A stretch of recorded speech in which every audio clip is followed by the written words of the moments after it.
In the boundless echo of creation, before the first dawn kissed the earth, there was only light. A light so pure, so absolute, that it held within it all that ever was and all that ever would be. This light was the breath of the gods, the heartbeat of existence itself. They were beings of pure will, architects of galaxies and sculptors of stars. Their laughter was the melody of the cosmos, their tears, the cosmic dust that formed new worlds. Humanity, their most cherished creation, was born from a single, shimmering tear of joy. We were made in their image, not of their power, but of their capacity to love, to dream, and to feel. They walked among us then, their forms cloaked in ethereal mist, their voices a gentle hum in the winds. They taught us the language of the stars, the rhythm of the seasons, and the sacred geometry of life. We built monuments to honor them, temples that reached for the heavens, not out of fear, but out of profound, unconditional love. The first age was a golden era, a time of perfect harmony. The gods were our guides, and we were their devoted children. But within the heart of perfection, a shadow began to stir. It was not born of malice, but of a question. One of the lesser gods, a weaver of dreams named Lyra, began to wonder if humanity's love was truly genuine or merely a reflection of the god's own brilliance. She believed that for love to be real, it must be chosen, not commanded by divine presence. So Lyra whispered this idea into the minds of her kin. Her words were like seeds of doubt, planting themselves in the fertile ground of divine minds. A great debate echoed through the celestial courts. Some argued for a continued presence, for guiding humanity's hand. Others, swayed by Lyra's logic, felt that to truly see their creation flourish, they must step back. They must allow humanity the freedom to choose, to falter, and to find their own way back to the light. The debate raged for eons, a silent storm in the heavens that shook the foundations of reality. Finally, a decision was made. It was a choice born of the ultimate love, the love that is willing to let go. With hearts heavy with a sorrow that could shatter suns, the gods agreed to vanish. They would not abandon humanity, but rather they would recede into the very fabric of existence, becoming the unseen laws of nature, the whisper of intuition, the quiet strength in a moment of despair. Their departure was not an event of fire and thunder, but a gradual, silent fading. One by one, their radiant forms dissolved into the light from which they came. The sky wept shimmering tears, the mountains bowed their heads in silent grief, and a profound quiet fell upon the earth. For the first time, humanity was alone. The silence was deafening.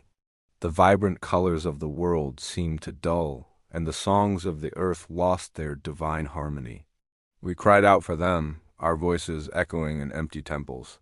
We searched for them in the highest peaks and the deepest oceans, but found only their absence. In this great silence something else was born, fear. And from fear grew division, doubt, and despair. We forgot the language of the stars and began to fight over patches of earth. We turned the gods' teachings into rigid doctrines, their names into banners for war. The memory of their love became a distorted echo, a story told to frighten children rather than inspire souls. The world grew cold. Centuries turned into millennia.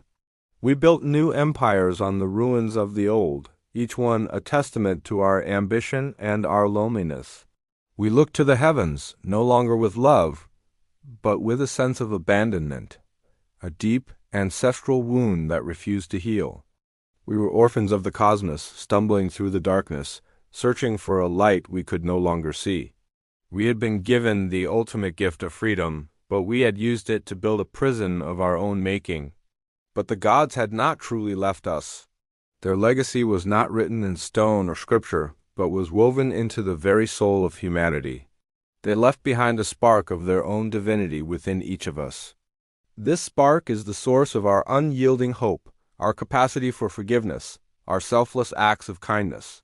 It is the artist's inspiration, the scientist's curiosity, the mother's love, the protector's courage.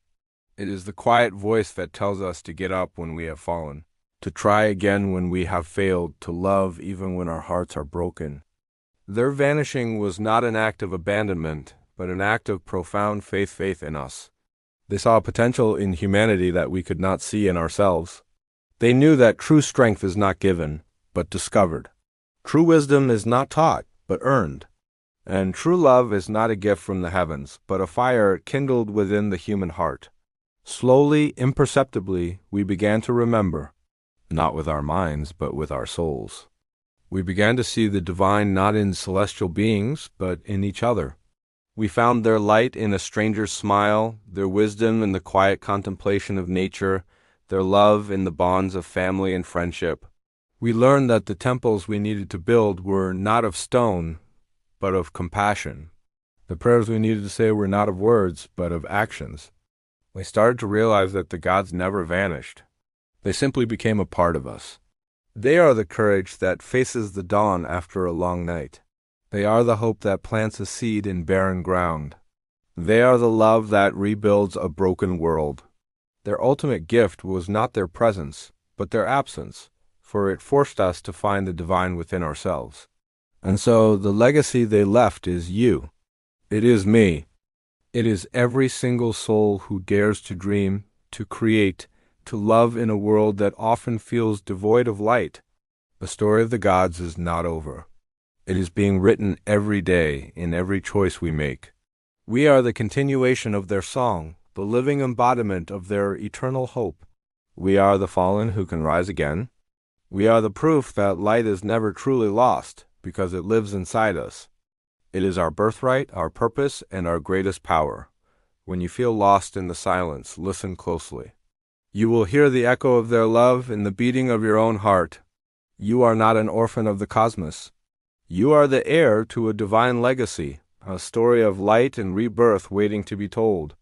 Thank you for joining us on this journey. Subscribe to God Story Reborn, and together, let's continue to explore the stories of light that connect us all.